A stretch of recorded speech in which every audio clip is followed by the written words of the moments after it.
인류 역사상 가장 강력한 감시 체제와 맞서 싸운다는 것은 과연 어떤 의미였을까요? 상상조차 어려운 압제의 시대, 그 속에서 인간의 존엄성을 지키기 위해 일어섰던 이들의 이야기는 우리에게 깊은 울림을 전해줍니다. 거대한 국가 권력과 맞서 싸운다는 것은 과연 어떤 의미였을까요? 그리고 그 용기 있는 선택의 끝에는 대체 무엇이 기다리고 있었을까요? 오늘 저희는 이 질문에 대한 답을 찾아가는 여정을 시작하려 합니다. 이 거대한 이야기는 단순한 역사적 사실을 넘어 인간 정신의 불굴함과 자유를 향한 끊임없는 갈망을 보여줍니다. 상상하기조차 힘든 억압 속에서도 빛을 잃지 않았던 평범한 사람들의 비범한 용기, 그리고 그들의 작은 몸짓이 어떻게 인류 역사에 거대한 파장을 일으켰는지 그 흥미진진한 탐구가 지금부터 펼쳐질 것입니다. 여러분의 지적 호기심과 감정적 몰입을 이끌어낼 이 이야기에 귀 기울여 주시길 바랍니다. 소련이라는 이름만으로도 서늘한 긴장감이 감돌던 시절, 그곳은 말 그대로 철의 장막이 드리워진 땅이었습니다. 개인의 삶은 국가라는 거대한 기계의 톱니바퀴처럼 움직여야 했고, 조금이라도 궤도를 벗어나면 가차없는 처벌이 기다리고 있었죠. 붉은 광장에서 펼쳐지는 웅장한 군중 행진은 일사불란한 체제의 힘을 과시하는 듯 보였지만 그 뒤편에는 밀고와 감시의 그물망이 촘촘하게 드리워져 있었습니다. 스탈린 시대의 혹독한 공포는 잠시 주춤하는 듯 보였지만 그 뿌리 깊은 감시와 통제의 시스템은 여전히 건재했습니다. 오히려 더욱 교묘하고 치밀한 방식으로 국민의 일상을 옥죄어 왔던 것이죠. 거리 곳곳에 설치된 감시 카메라는 시민들의 모든 움직임을 기록했고 그림자처럼 드리워진 비밀경찰, 바로 KGB 요원들의 날카로운 시선은 언제 어디서든 사람들을 훑었습니다. 친구와 이웃, 심지어 가족까지 서로를 감시하도록 유도하며 사회 전체를 거대한 눈으로 만들어버린 듯한 분위기였습니다. 개인의 생각과 표현의 자유는 상상조차 할 수 없는 사치였습니다. 모든 출판물, 모든 예술작품, 심지어 개인의 편지 한 통까지도 엄격한 검열을 거쳐야 했죠.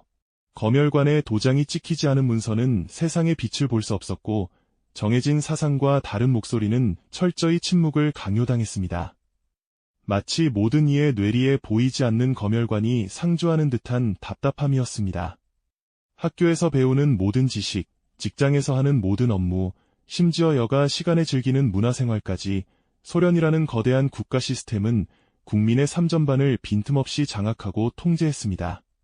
당국이 허락하지 않는 모임은 불법이었고 정해진 직업 외에 다른 삶을 꿈꾸는 것은 체제에 대한 도전으로 여겨졌습니다. 개개인의 꿈과 희망, 그리고 자유로운 선택의 권리는 국가의 이념 아래 철저히 짓밟혔습니다. 이처럼 압도적인 공포와 답답함 속에서 사람들은 내면의 목소리마저 억누른 채 살아가야 했습니다. 숨막히는 억압감은 일상이 되었고 침묵은 생존을 위한 유일한 선택처럼 보였던 것이죠. 마치 거대한 유리 감옥에 갇힌 듯 숨쉬는 것조차 조심스러웠던 시대였습니다. 과연 이 철옹성 같던 체제 속에서 인간의 존엄성을 지키려는 작은 불씨가 어떻게 피어날 수 있었을까요? 그러나 그 거대한 철의 장막 속에서도 인간의 존엄성을 향한 갈망은 결코 사그라지지 않았습니다. 마치 꽁꽁 얼어붙은 땅 밑으로 새싹이 움트듯 억압적인 체제에도 조금씩 균열이 생겨나기 시작했죠. 그 시작은 바로 1956년 니키타 흐루쇼프 서기장의 비밀 연설이었습니다. 스탈린의 독재와 잔혹한 숙청을 비판하는 이 연설은 소련 사회에 엄청난 파장을 일으켰습니다.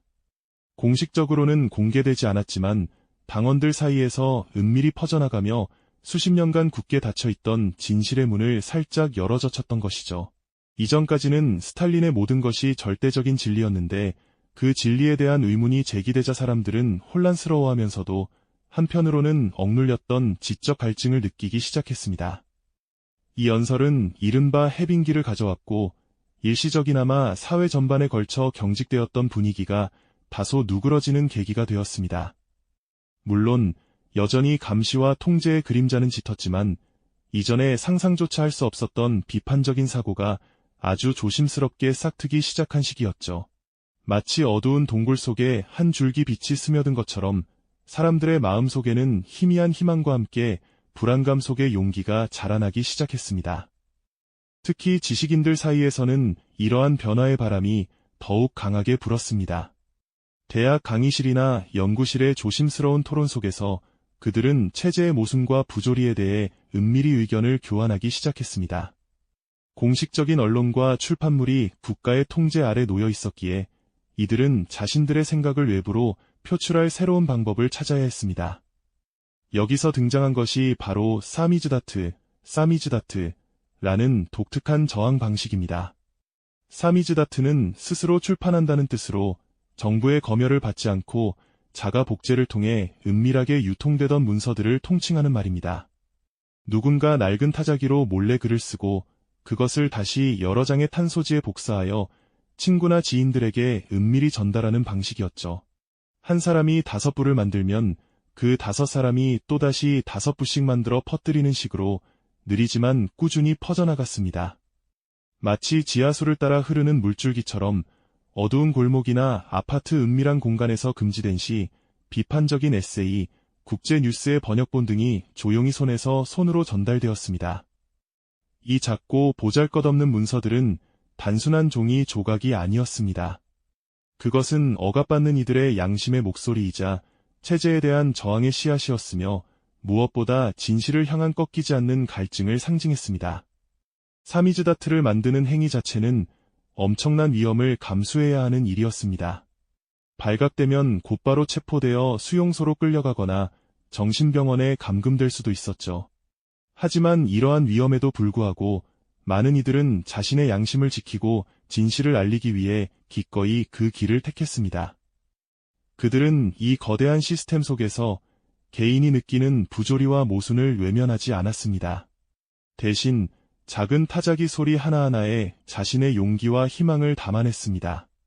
이렇게 시작된 작은 균열은 점차 더 많은 사람들의 마음속에 파고들며 강력한 저항의 불씨로 타오르기 시작했던 것이죠. 이제는 단순히 지식인들만의 이야기가 아니었습니다.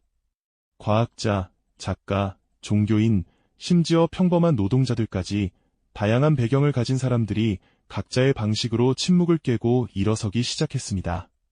과연 이들은 어떤 방식으로 저항했고 그 과정에서 어떤 가혹한 탄압을 감수해야 했을까요? 다음 이야기에서는 그들의 비범한 용기와 희생에 대해 더 깊이 들여다보겠습니다. 지난 이야기에서 우리는 사미즈다트라는 작은 불씨가 지식인들을 넘어 다양한 계층의 사람들에게 스며들며 저항의 물결을 만들어냈다는 것을 살펴보았죠. 이제는 단순히 은밀한 활동을 넘어 그들이 직접 투쟁이 전선에 뛰어들어 어떤 방식으로 침묵을 깨고 목소리를 냈는지, 그리고 그 과정에서 얼마나 가혹한 대가를 치러야 했는지 깊이 들여다볼 차례입니다. 이 거대한 압제에 맞선 이들의 얼굴은 참으로 다양했습니다. 자신의 연구와 학문의 자유를 지키려 했던 과학자들부터 진실을 글로써 외치려 했던 작가들, 그리고 신념을 지키며 인간의 영혼을 억압하려는 시도에 맞섰던 종교인들까지 수많은 이들이 각자의 위치에서 용기를 냈습니다. 심지어 공장에서 일하던 평범한 노동자들도 부당한 현실에 눈 감지 않고 연대의 목소리를 보태기 시작했죠. 그들은 단순히 정치적인 반대를 넘어 인간으로서 마땅히 누려야 할 존엄성을 지켜내기 위한 보편적인 싸움을 시작한 것입니다. 이들의 저항 방식은 때로는 공개적인 서한으로, 때로는 국제사회에 보내는 호소문으로 나타났습니다. 지식인들은 체제의 모순을 날카롭게 비판하는 글을 쓰고 인권 침해 사례들을 끈질기게 기록하며 세상에 알렸습니다. 종교인들은 신앙의 자유를 요구하며 모임을 지속했고, 노동자들은 불합리한 노동 조건에 맞서 파업을 감행하기도 했습니다. 이 모든 행동은 발각될 경우 엄청난 위험을 감수해야 하는 것이었지만 그들은 진실을 외면할 수 없었습니다. 마치 얼어붙은 강물에 작은 돌을 던져 균열을 만드는 것처럼 이들은 자신들의 행동으로 거대한 체제에 파열음을 내기 시작했습니다. 하지만 이러한 용기 있는 투쟁은 잔인한 탄압으로 되돌아왔습니다. 소련 당국은 이들의 목소리를 억압하기 위해 상상할 수 없는 방법들을 동원했죠. 가장 악명 높았던 것은 바로 굴라그라 불리는 강제 노동 수용소였습니다. 이곳은 수많은 이들의 자유와 삶을 송두리째 앗아간 지옥과도 같은 곳이었습니다. 척박한 환경 속에서 강제 노동에 시달리며 인간 존엄성이 짓밟히는 비참한 현실은 저항자들에게 가장 두려운 형벌 중 하나였을 겁니다. 또한 정신병원에 강제로 감금하는 방식은 체제 비판자들을 정신병자로 낙인 찍어 사회에서 격리하고 그들의 주장을 무력화하려는 교활한 수단이었습니다. 멀쩡한 사람을 정신질환자로 몰아 약물을 강제 투여하고 외부와의 접촉을 철저히 차단하는 행위는 육체적 고통뿐만 아니라 정신적인 황폐함까지 안겨주었습니다. 이는 인간의 이성과 양심을 송두리째 파괴하려는 시도나 다름없었죠. 때로는 국내에서 멀리 떨어진 외딴 지역으로 추방되거나 아예 조국을 떠나 해외로 강제 출국당하는 비극적인 상황도 비일비재했습니다. 사랑하는 가족과 친구들을 뒤로하고 낯선 땅에서 표류해야 했던 이들의 눈물 속에는 체제의 비정함과 개인의 무력감이 고스란히 담겨 있었습니다. 이처럼 소련 인권 운동가들은 자신의 신념을 지키기 위해 모든 것을 걸고 싸웠습니다. 그들의 비장한 투쟁과 희생은 단순한 반체제 운동을 넘어 어떠한 상황 속에서도 결코 포기할 수 없는 인간 존엄성의 가치를 온몸으로 증명해 보인 것이었습니다. 그들의 고통과 용기는 결코 헛되지 않았습니다. 오히려 그들의 이야기는 철의 장막을 넘어 전 세계에 울려 퍼지기 시작하며 국제사회의 양심을 일깨우는 강력한 메시지가 되었으니까요. 네, 이처럼 고통 속에서 피어난 소련 인권 운동가들의 용기 있는 목소리는 결코 허공에 흩어지지 않았습니다. 그들의 이야기는 철의 장막을 뚫고 서방 세계로 흘러들어가 국제사회의 양심을 강하게 흔들기 시작했죠. 처음에는 조용했던 속삭임이 점차 증폭되어 서방의 인권 단체들과 언론은 이들의 존재를 세상에 알리는데 결정적인 역할을 했습니다. 앰네스티 인터내셔널 같은 단체들은 소련 내부에 억압받는 이들의 사연을 끈질기게 수집하고 헬싱키 워치 같은 감시 단체들은 인권 침해 사례를 면밀히 기록하며 국제사회에 끊임없이 보고했습니다. 그렇게 한 사람 한 사람의 고통스러운 증언은 서구 언론의 헤드라인을 장식하기 시작했고, 이는 전 세계인들의 마음속에 소련 체제의 어두운 그림자를 깊이 새겨 넣었습니다. 낡은 타자기로 몰래 작성된 문서들이 수천 킬로미터를 넘어 외부로 전달되고 그 내용이 번역되어 각국 정부와 유엔 인권위원회 회의석상에서 논의되는 과정은 상상 이상의 지난한 투쟁이었을 겁니다. 서방 세계의 각국 소련 대사관 앞에서는 인권 운동가들의 석방을 촉구하는 시위가 끊이지 않았고, 이는 소련 지도부에게 심리적 압박으로 작용했을 겁니다. 특히 1975년 헬싱키에서 체결된 헬싱키 협정은 소련 인권 운동의 흐름에 예상치 못한 강력한 전환점을 마련해 주었습니다. 이 협정은 유럽의 안보와 협력을 약속하는 내용이었지만 그 안에는 인권 존중이라는 중요한 조항이 포함되어 있었죠. 소련 정부는 이 조항이 자국에 큰 영향을 미치지 않을 것이라고 판단했지만 이는 큰 오산이었습니다. 협정의 서명은 소련 인권 운동가들에게 자신들의 활동이 국제법적 근거를 가지고 있음을 주장할 수 있는 강력한 무기를 쥐어준 셈이 되었으니까요. 이후 소련 내부에서는 헬싱키 협정의 인권 조항 이행을 감시하는 자발적인 헬싱키 그룹들이 결성되기 시작했습니다. 이들은 협정문을 근거로 정부의 인권 침해를 공개적으로 비판하며 자신들의 주장이 단순한 반체제적 행위가 아닌 국제적인 약속을 지키라는 정당한 요구임을 역설했습니다. 이러한 움직임은 소련 정부가 감히 무시할 수 없는 국제적인 명분과 압박을 만들어냈고, 냉전 시대의 국제관계에도 미묘하지만 분명한 영향을 미치기 시작했습니다.